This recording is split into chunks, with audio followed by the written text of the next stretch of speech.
Bismillahirrahmanirrahim. Assalamualaikum warahmatullahi wabarakatuh. Halo teman-teman semuanya. Kali ini kita akan membahas tentang pengangguran. Mari teman-teman semuanya dapat memperhatikan materi yang saya sampaikan.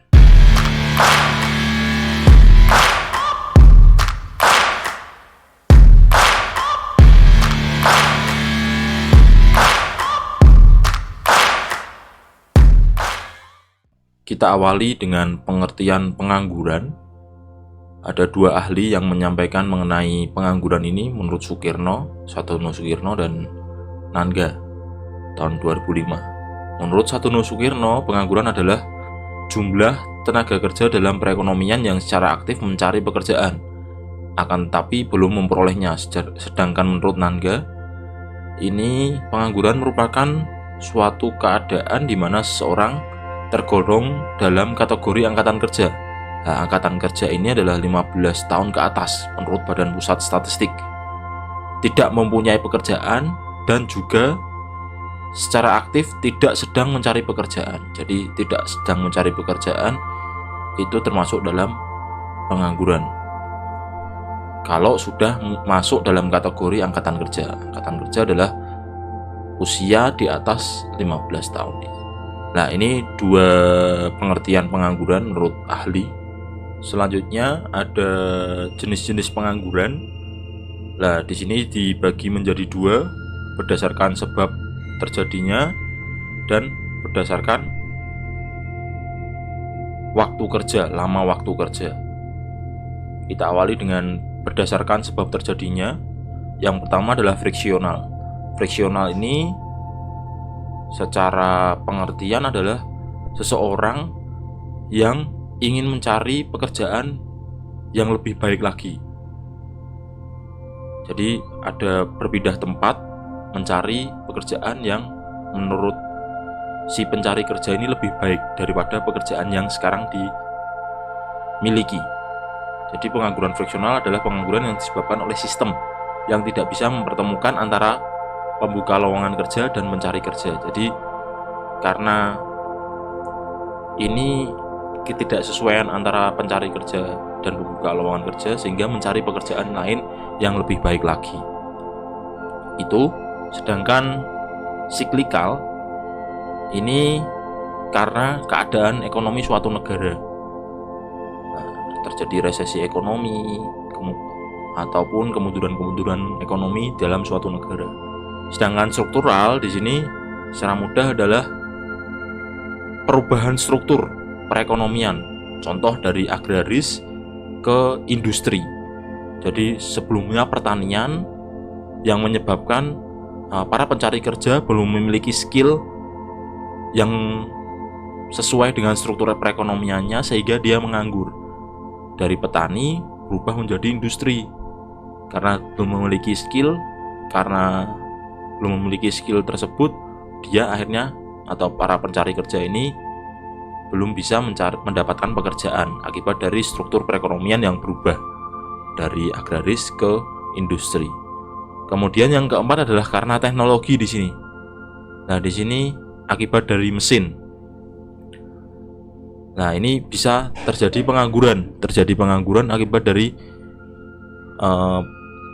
penggunaan mesin. Pengangguran teknologi disebabkan oleh adanya peralihan dari tenaga kerja manusia menjadi mesin. Nah, di sini bisa muncul terjadinya pengangguran karena SDM, sumber daya manusia, digantikan oleh mesin.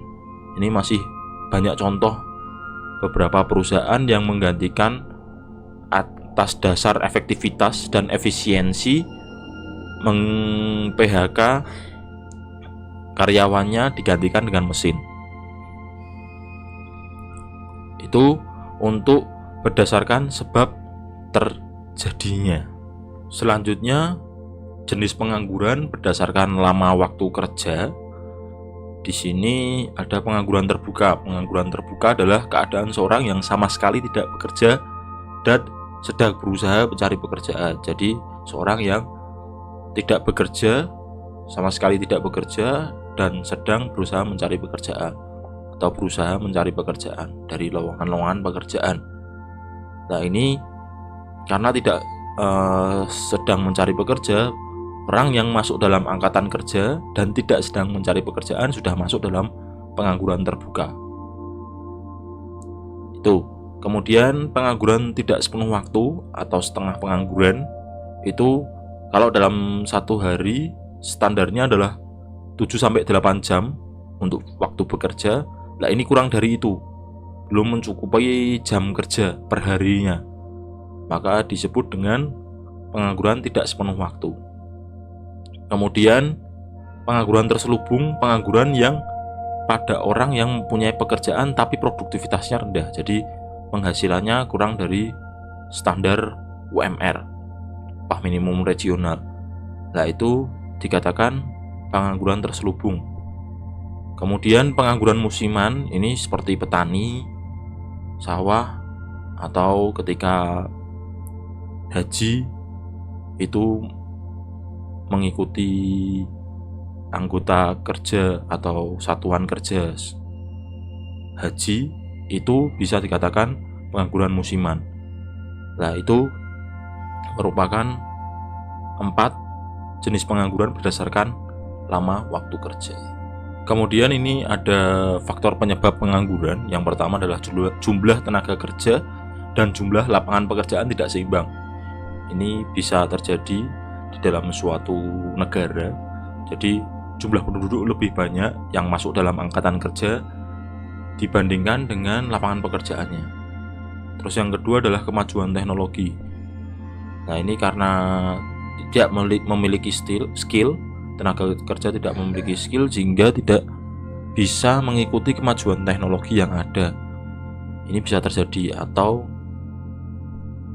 yang ketiga ini adalah keterampilan dan pengalaman pemohon tidak sesuai dengan kriteria. Terus kurangnya pendidikan. Maka dari itu knowledge, skill itu perlu dalam mengurangi pengangguran ini, karena itu adalah apabila rendah maka bisa masuk dalam faktor penyebab pengangguran. Kemudian yang kelima ada kemiskinan, PHK, tempat tinggal jauh, persaingan pasar global. Jadi dari pihak asing masuk. Nah, ini ada persaingan pasar global, kesulitan mencari lowongan pekerjaan, harapan untuk calon pekerja terlalu tinggi. Jadi calon pekerja memiliki idealisme yang terlalu tinggi, sehingga malah justru itu menjadikan faktor penyebab pengangguran. Kemudian di sini ada dampak dari pengangguran. Yang pertama, dampak pengangguran bagi pembangunan nasional. Nah, ini ada beberapa indikator dampak pengangguran bagi pembangunan dapat dilihat melalui hubungan antara pengangguran dan indikator-indikator berikut. Yang pertama adalah pendapatan nasional dan pendapatan per kapita. Karena di dalamnya itu ada komponen upah di sini. Dari upah itu akan semakin tinggi atau rendahnya upah itu akan mempengaruhi si pendapatan per kapita dan pendapatan nasional di sini. Karena apabila tingkat pengangguran semakin tinggi, maka komponen upah akan semakin kecil. Jadi apa yang didapatkan dari pendapatan atau gaji atau upah itu untuk membeli sebuah barang ataupun jasa juga akan minim, juga akan rendah. Maka juga akan mempengaruhi si pendapatan nasional pun akan semakin kecil juga. Nah, ini. Terus yang kedua adalah penerimaan negara. Salah satu penerimaan negara adalah pajak. Jadi dari pendapatan yang didapatkan oleh seseorang ataupun di sektor rumah tangga itu jadi tidak bisa membayar pajak di sini. Karena upahnya tidak ada atau terjadi pengangguran di sini. Nah, ini berdampak pada penerimaan negara, dalam hal ini pajak penghasilan. Terus yang ketiga adalah beban psikologis. Semakin lama menganggur, semakin besar beban psikologis yang ditanggung. Jadi ada beban mental di sini di dalam diri seseorang. Kemudian biaya sosial, dengan semakin besarnya seorang menganggur, semakin besar pula biaya sosial yang harus dikeluarkan. Biaya sosial itu menyangkut atas medis, tugas-tugas medis, biaya keamanan, biaya proses peradilan sebagai akibat meningkatnya proses kejahatan. Nah, ini bisa menjadi dampak pengangguran bagi pembangunan nasional. Nah, ini tujuan akhir pembangunan ekonomi suatu negara adalah meningkatkan kemakmuran masyarakat dan pertumbuhan ekonomi agar stabil dan dalam keadaan naik terus seperti yang dijelaskan di bawah.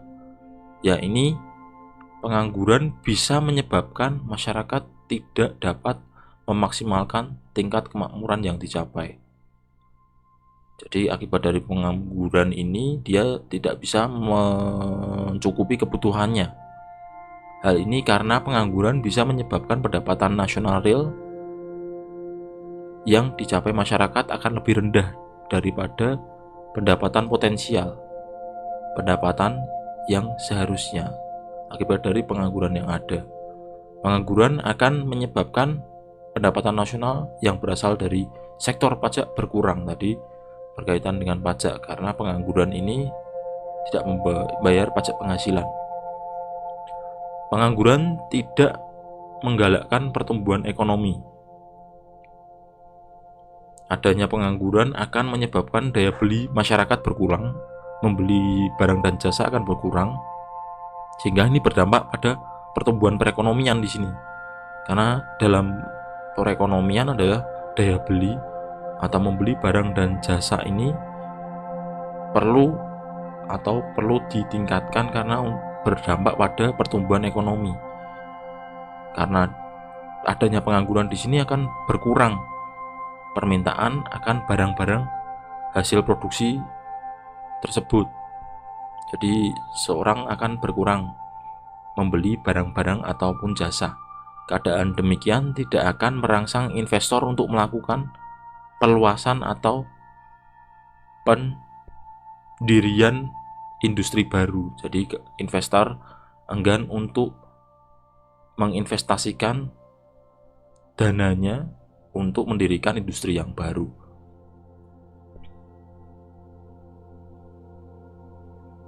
Kemudian ini ada cara mengatasi pengangguran.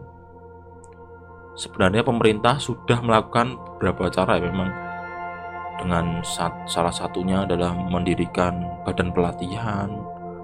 Nah, itu cara-cara negara untuk mengurangi pengangguran.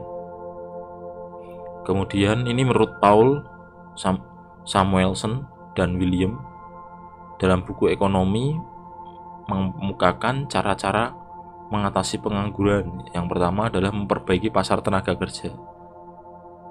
Nah, ini antara jumlah lowongan, jumlah industri dengan tenaga kerja, jumlah penduduk yang masuk dalam angkatan kerja. Ini memperbaiki itu, menyediakan program pelatihan, menciptakan program padat karya. Nah, ini bisa terjadi tambahan UMKM. Lah, ini cara mengatasi pengangguran. Ini juga untuk mengurangi pengangguran, ini mengembangkan tenaga kerja secara menyeluruh dan terpadu yang diarahkan pada peningkatan kompetensi dan kemandirian tenaga kerja, peningkatan pengupahan, penjaminan kesejahteraan, perlindungan kerja, dan kebebasan berserikat. Nah, ini menambah lagi kompetensi dan mendirikan kemandirian tenaga kerja. Terus meningkatkan kualitas dan kuantitas penempatan tenaga kerja ke luar negeri dengan memperhatikan kompetensi, perlindungan, dan pembelaan tenaga kerja yang dikelola secara terpadu dan mencegah timbulnya eksploitasi tenaga kerja. Nah, ini pengaruhnya dengan inflasi antara pengangguran dengan inflasi yang tinggi akan mendorong produsen melakukan efisiensi terhadap industrinya.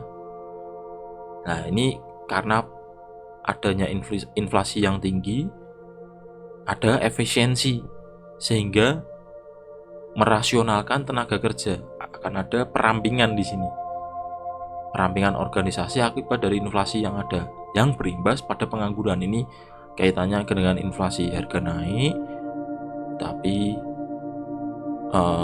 daya beli menurun. Nah, ini berdampak ke tenaga kerja, juga akan ada perampingan di sini. Penawaran tenaga kerja semakin bertambah, sedangkan permintaan terhadap tenaga kerja kian berkurang. Jadi industrinya akan berkurang karena ada perampingan tadi, mengurangi jumlah tenaga kerja. Tenaga kerja yang menganggur terpaksa harus mau menerima upah yang rendah. Tidak jarang pula lebih rendah nilainya daripada harga barang-barang yang untuk menghidupi kebutuhan sehari-hari. Lah, ini kaitannya dengan inflasi terhadap pengangguran. Oke, mungkin itu yang bisa saya sampaikan mengenai pengangguran ini. Jadi ada beberapa jenis pengangguran berdasarkan lama waktunya, lama waktu bekerja, dan berdasarkan sebab terjadinya. Sebab terjadinya ada friksional, siklikal, struktural, dan teknologi. Friksional itu karena ketidaksesuaian pencari kerja dengan tempat yang bekerja, sehingga berpindah ke tempat kerja, ingin berpindah ke tempat kerja yang lebih baik. Sedangkan siklikal ini karena adanya kemunduran perekonomian dalam suatu negara. Terus pengangguran struktural itu ada perubahan struktur perekonomian, contoh tadi dari agraris ke industri. Kemudian ada akibat dari pengangguran, akibat dari teknologi yang semakin maju, sehingga tenaga kerja digantikan dengan sebuah mesin. Sedangkan berdasarkan lama waktu itu ada pengangguran terbuka yang tidak bekerja sama sekali atau sedang berusaha mencari pekerjaan, pengangguran separuh waktu kurang dari 7-8 jam per hari, pengangguran terselubung karena produktivitasnya rendah, kurang dari UMR. Kemudian pengangguran musiman, di sini contoh petani. Itu jenis-jenis pengangguran. Sedangkan inflasi, ini pengaruh inflasi terhadap pengangguran karena adanya kenaikan harga sehingga daya beli menurun, berdampak kepada efisiensi industri, sehingga merasionalkan tenaga kerja untuk melakukan perampingan organisasi. Nah, itu yang bisa saya sampaikan untuk pertemuan kali ini. Semoga apa yang saya sampaikan dapat bermanfaat. Sekian dari saya. Wassalamualaikum warahmatullahi wabarakatuh.